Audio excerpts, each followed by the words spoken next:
Assalamualaikum warahmatullahi wabarakatuh. Perkenalkan nama saya Tommy Kurniawan. Saya akan menjelaskan rangkuman dari materi Advanced Software Design dan Arsitektur yang telah saya pelajari, yaitu eh, arsitektur.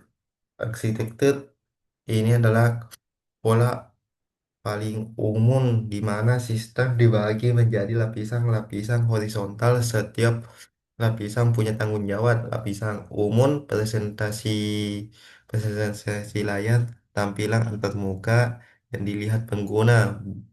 Bisnis logik layar, tempat aturan bisnis atau dan logika aplikasi diproses.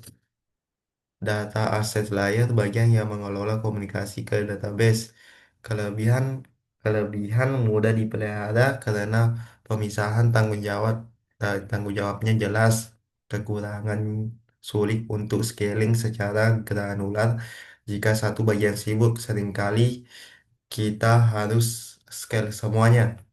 Yang kedua itu arsitektur client server, yang dimana konsep ini adalah model komunikasi dua pihak, yaitu klien adalah peminta layanan seperti web, browser, atau aplikasi mobile Anda. Server adalah penyedia layanan yang memproses permintaan dan menyimpan data.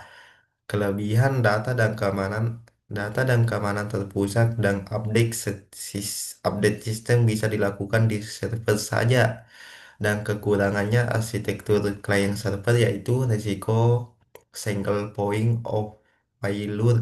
Jika server mati, seluruh sistem mati. Solusinya adalah high availability seperti database, replication, dan load balancing.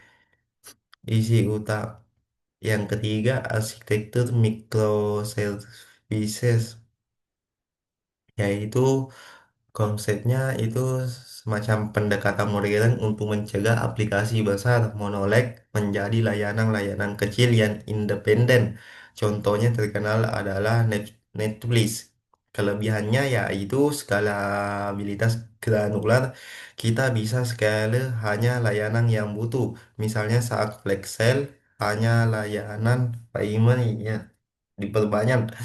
Independensi, setiap layanan bisa dideploy terpisah tanpa mengganggu yang lain.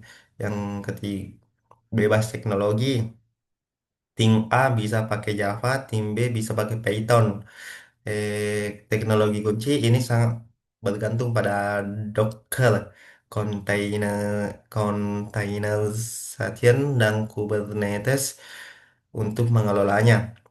Yang keempat itu arsitektur event driven, atau dalam kata lain EDA. Konsep ini adalah arsitektur yang bekerja secara tidak saling menunggu. Sistem bereaksi terhadap event atau peristiwa, dan komponennya adalah ada produser yang menghasilkan event dan konsumer yang memproses event. Mereka tidak perlu tahu satu sama lain. Membuat sistem lossy covered. Teknologi kunci menggunakan message broker seperti Apache Kafka atau RabbitMQ.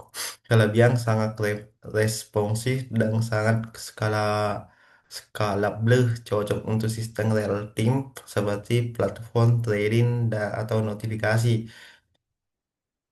Sebagai kesimpulan, tidak ada satu arsitek terbaik. Gunakan Layered untuk aplikasi standar dengan struktur yang jelas. Gunakan client server untuk aplikasi dengan kontrol terpusat seperti perbankan. Gunakan microservice untuk sistem yang sangat besar dan butuh agility tinggi seperti e-commerce. Gunakan Event untuk sistem real time yang butuh skalabilitas tinggi. Memilih arsitektur yang tepat adalah keputusan strategis yang harus disesuaikan dengan kebutuhan bisnis dan tim kita. Ah, itulah rangkuman dari materi yang saya dapat. Assalamualaikum warahmatullahi wabarakatuh.